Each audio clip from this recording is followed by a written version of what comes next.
Okay, my name's Nick. How y'all doing? Good. Good. Okay, I want everybody to go on a little trip with me and do a little bit of imagination.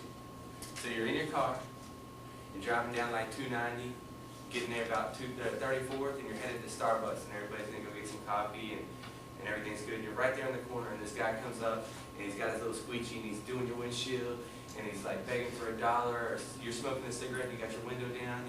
Can I have one of those cigarettes, and the kindness in most people is like, I want to give you something and help you out because you're probably down on your luck. So I give this guy $1, or I don't give this guy $1. Either way, it doesn't matter, but you may have a different opinion. Then you go on your merry way. The light turns green, the guy runs back over to the side, and you go to Starbucks. You're sitting in Starbucks, you meet your friends, everything's going good, you're drinking some coffee, you go to the restroom, you come back out, and you see that same guy, and he's sitting in a chair. He's all dirty and scrungy, except for now, he's sitting there counting a stack of bills about 3 inches tall, starting with 50s and moving its way down to 20s, 10s, 5s, and 1s. I swear to you, Thursday that happened to me. So, my opinion has always been that I don't give money to people that are begging. And I encourage people not to. There are several reasons why panhandling has become an epidemic in the United States. And people handing money to them and giving them cigarettes are just encouraging this type of behavior to continue.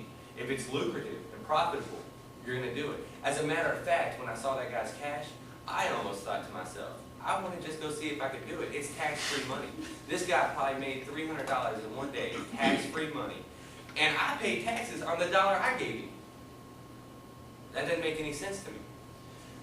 There's a few studies that have gone on. I didn't find anything specifically for Houston, but I found for Austin and some other cities. So I'll give you the information that I got for the other cities, and it should be pretty well equivalent to what you would find in Houston. But think about how much you make an hour. Or if you work on salary, you can break it down on how many hours you work and how much you make. There are studies that have shown that some panhandlers are making between $30 and $40 an hour.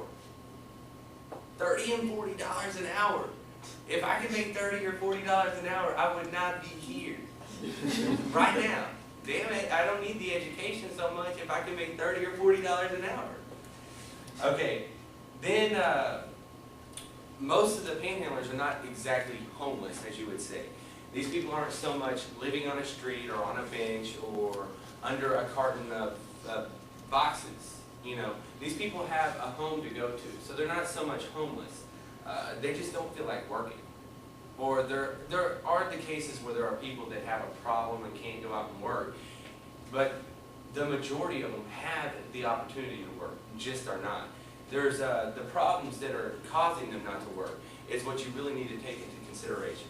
Addiction to drugs, alcohol, pure out lazy. These are problems that are causing people not to work on the vast majority.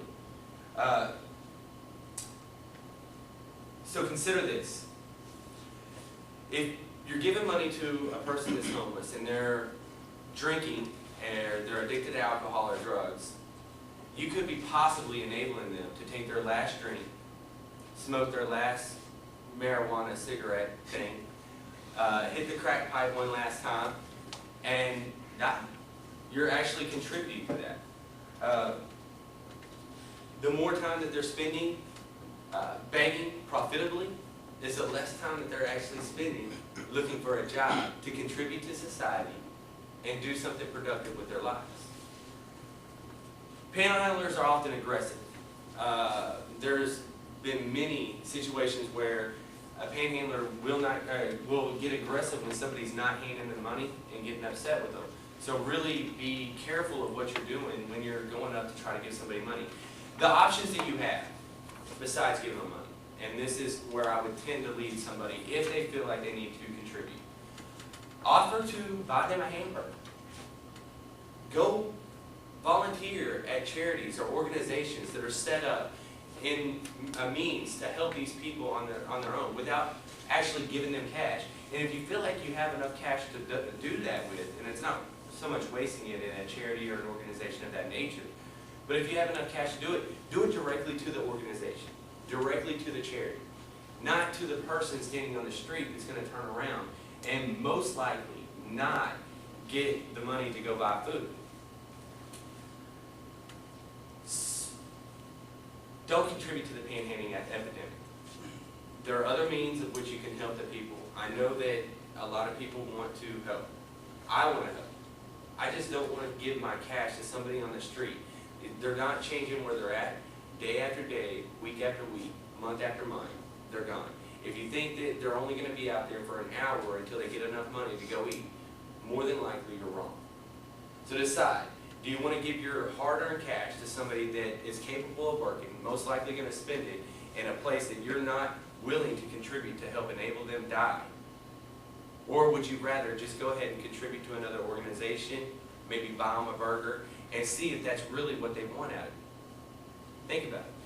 Thank you. These are